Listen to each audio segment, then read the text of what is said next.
Boys and girls, ladies and gentlemen, children of all ages, dearly beloved, we are gathered here today because it's only fitting that it's Halloween that we talk about the death of a video game, ladies and gentlemen, Star Wars Outlaws, which was not only a DEI-covered nonsense-filled dribble garbage game, but also was nothing more than a broken and buggy mess on launch that even had a game-breaking patch coming in trying to fix some of the options that made it to where if you ordered the game where you were insane enough to spend $110 or $130 to get this game early, you completely and totally lost all of your progress. Yes, ladies and gentlemen, that game that is absolutely abysmally failed by every single metric you can measure is now finally being admitted by Ubisoft that it came in under expectations and cost the company hundreds of millions of dollars. How much? Well, that's a fun detail we're going to get into here in just a second. And the best part is at their investors meeting, the CEO is completely and totally dodging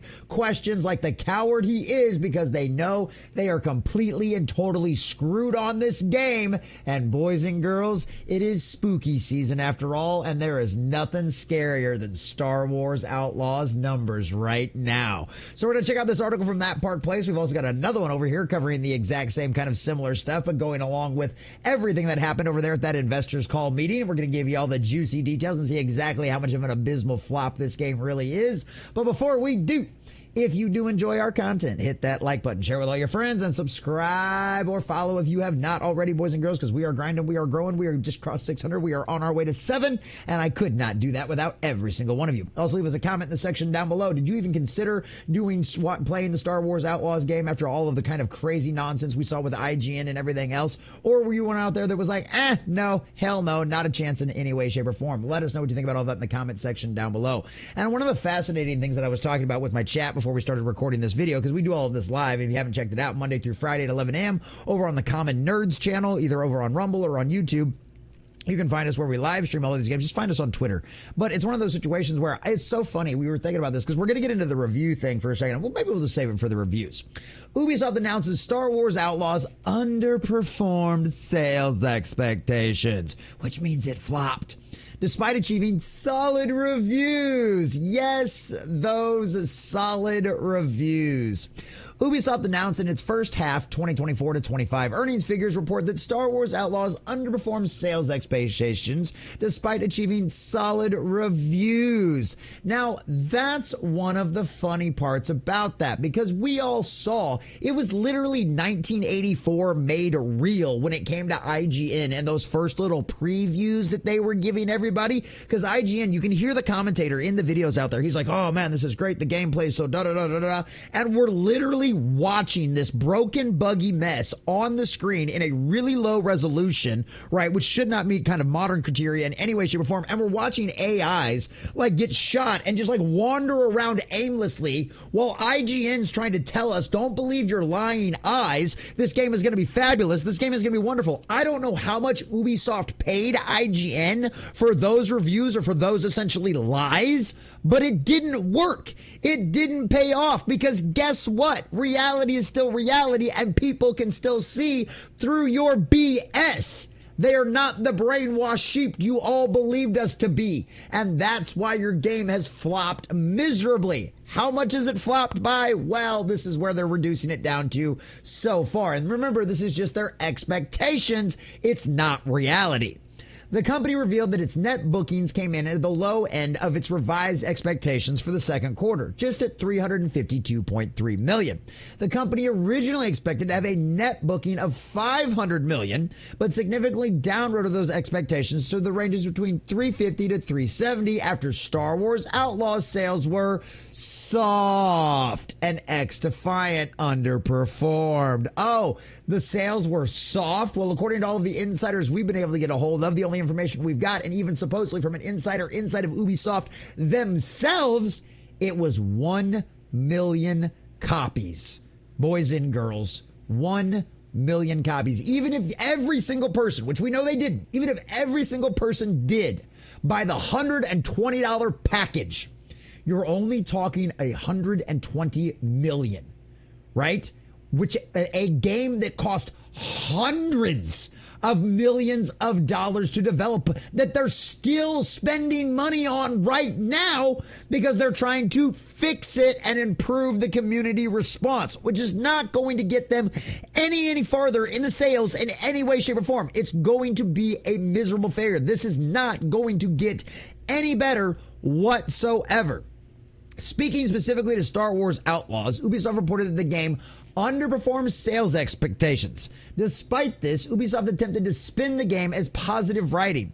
The game achieved solid reviews that you paid for, and user scores across first-party and Epic stores reflecting one of the most immersive experiences of the Star Wars universe ever created. Oh, yes, all of those simps for the spirit of the age, you know, the ones you buy and pay for with access media out there. Yes, with the access, yes, those folks out there completely and totally made sure they kept their early access to you and everybody else by giving you glowing reviews. But guess what? All those glowing reviews don't equal sales. They don't equal numbers. They don't equal money in your bank. Them virtue signal bucks don't pay the bills, Ubisoft. So they attempted to improve the quality of the game. Teams are fully mobilized on implementing changes, yada, yada, yada. And that's what it leads into over here. Ubisoft CEO evades questions about whether Star Wars Outlaws sales have improved since launch. Because remember, they've been just working so hard to give you all of these gameplay mechanic improvements. And they're really working hard to update all the bugs and all the broken, buggy mess that you paid $120 for that didn't work right on the first day the game came out to even be able to be playable. Yeah, that's what they've been working on. So they go through all of this, right? Yada, yada, yada. Enhancements to the game. They're trying to do updates. Yada, yada, yada, yada, yada. It's pretty entertaining. So here's the question. This is from an investor from BMO. On Star Wars Outlaws, obviously, off to a slower start than you guys wanted. You think? I mean, literally, a game that costs hundreds of billions of dollars needs to sell 4 to 5 million copies just to break even and get you close to being being close to a profit. $1 million ain't going to do it, boys and girls. Can you provide a little color on the sales curve there more recently? i.e., has it gotten any better with all of these fixes? Have you guys started to see things pick up? Can you talk about any discounting you might be doing or strategies for discounting into the holiday period that would be helpful? i.e., are you going to put this thing on sale so maybe, just maybe, at least at a discount, we might be able to recoup some of our money that we are going to lose on this game? Because, hey, that's my stock price. I'm an investor. Check this out, what he says here. On Outlaws, what we can say is that 3 title updates that we've delivered to the game have been observing substantial positive community sentiment improvement. Hasn't improved sales, though. The biggest update is still to come by November 21st. November 21st? This game's already been out over a month, and you're going to have another month before you give a significant update? Really? To fix stuff? And it will come on the same day as the first big story pack and the launch for Steam.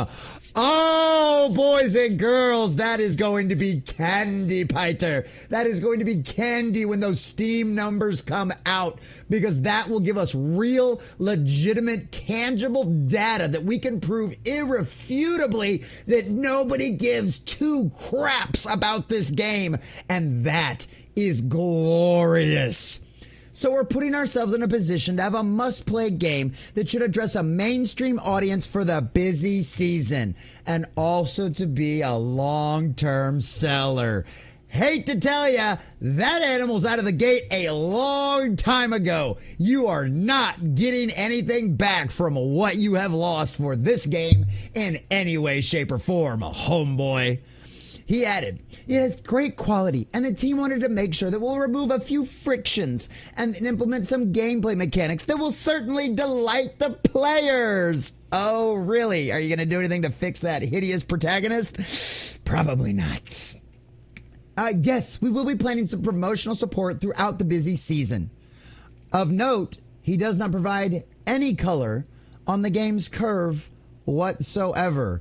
So basically, essentially, we're trying to fix all of this stuff. This game flopped really hard, and so because it didn't bring enough people in on our own launcher, we're trying to fix this broken and buggy mess before we launch it on Steam to a game that no one is going to be interested in because they've already seen what a broken and buggy mess it is.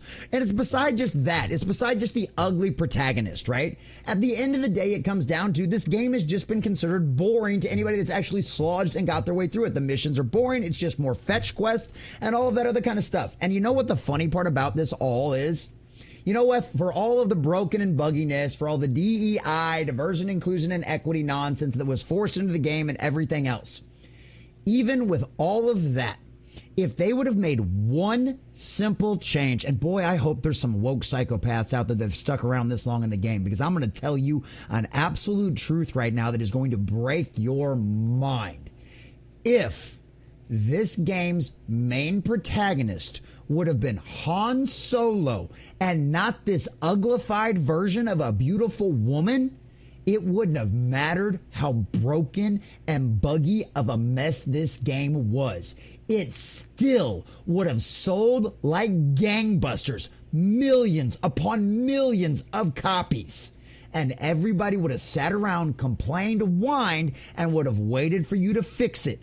It would have been much like a Cyberpunk 2077 situation all over again. But look how many copies that game sold. It made them the money they needed to continue working on trying to fix it, admitting that they screwed up, and trying to make good with their customer base. Ubisoft, you have no chance at that whatsoever with this game. And all because you decided to put a chick in it and make it lame and gay. And guess what? You did it to yourselves, and you're getting exactly what you deserved. Ooh, I can't wait for those Steam numbers, boys and girls.